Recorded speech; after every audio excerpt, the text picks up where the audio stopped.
So in this lesson, we're going to look at some specialised cells. A specialised cell is a cell that is adapted to perform different functions during its development. So it may have different shapes, different particular features that help it to be able to do its job. For example, a red blood cell hasn't got a nucleus. This allows it to pack in the red pigment hemoglobin and can therefore carry a lot more oxygen around the body than if it did have a nucleus.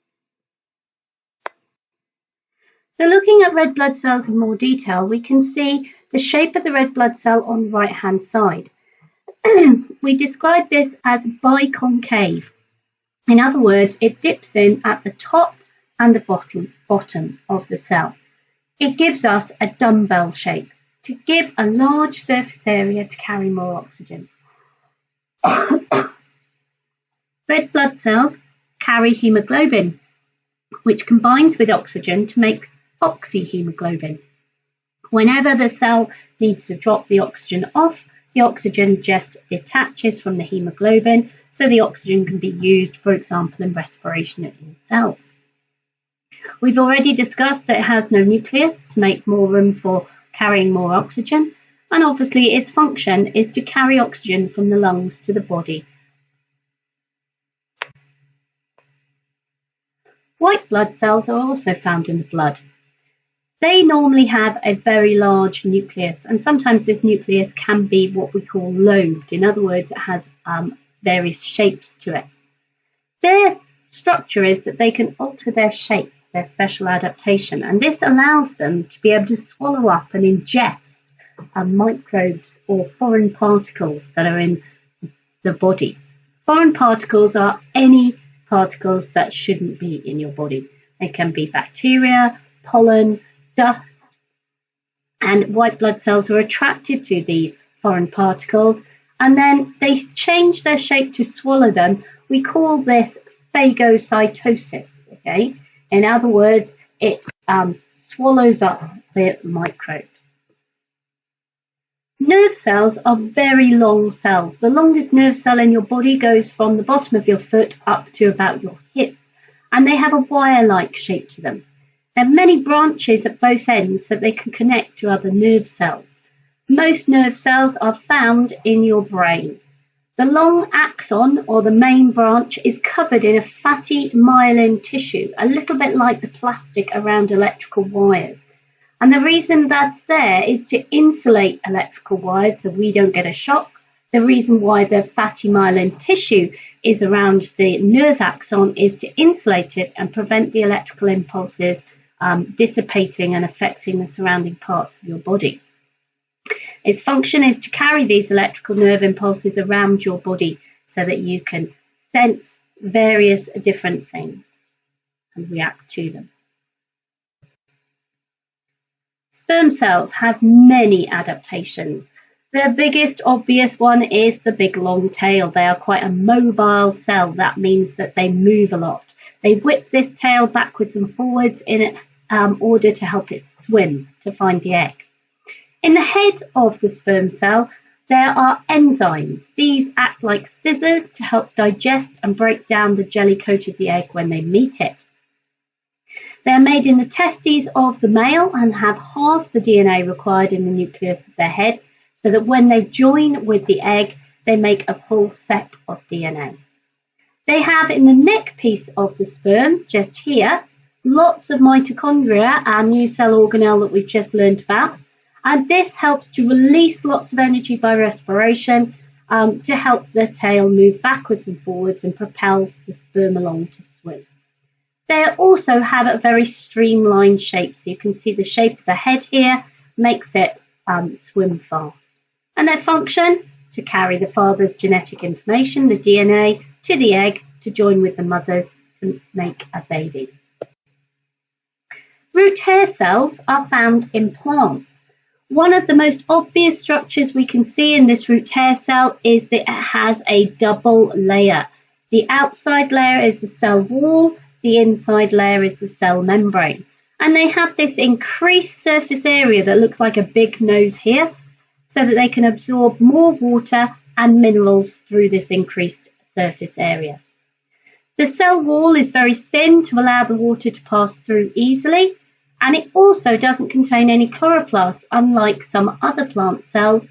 The reason being is because these cells are found underneath the ground, so cannot trap light as there is no light underground.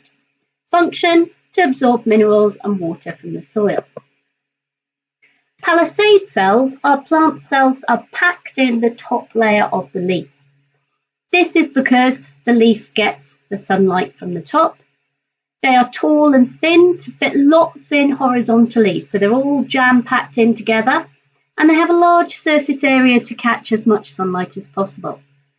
Lots of chloroplasts in these palisade cells to trap the sunlight energy, and quite often you find that the chloroplasts all congregate near the top part of the cell where they're going to receive the most sunlight. Their function in the plant is to carry out photosynthesis to help the plant make food so it can grow. Ciliated cells are animal cells. They only have one outside layer, a cell membrane, a nucleus, and then these tiny little hairs called cilia on the surface. These cilia move backwards and forwards like a big field of grass, wafting, okay? And they line all of the air passages down to the lungs. In order for the cilia to move, just like the sperm, they have lots of mitochondria. And again, this releases energy by respiration to help the cilia move things like dirt, bacteria, microbes, dust, okay, up the respiratory passages, back up to the nose. Quite often, ciliated cells are located next to goblet cells, which we'll see later. The goblet cells make the mucus. The mucus gets traps the microbes and the dust, and then moves this back up towards the nose and the mouth. If you smoke, then these little ciliated cells, the hairs will die, and the mucus builds up, leading to people having to cough up horrible phlegm. The egg cell. A simple cell, very much like a typical animal cell. It has an outer cell membrane, a cytoplasm, and a nucleus. The cytoplasm is basically the yolk. This acts as a food source for the developing embryo or baby when the egg is fertilized, as it takes about 3 days before it can bury itself into the uterus lining to get a good blood supply and oxygen and food. The egg cell is much larger than other animal cells. Look at the size of it next to the sperm, as it needs to contain quite a lot of food, the yolk, to help the cell to grow and divide on its way to the uterus. Its function: to join with the sperm cell, and it carries half the mother's DNA so that it can connect with half of the father's DNA from the sperm cell. Guard cells are plant cells. They can have an outer layer cell wall here as well as a cell membrane.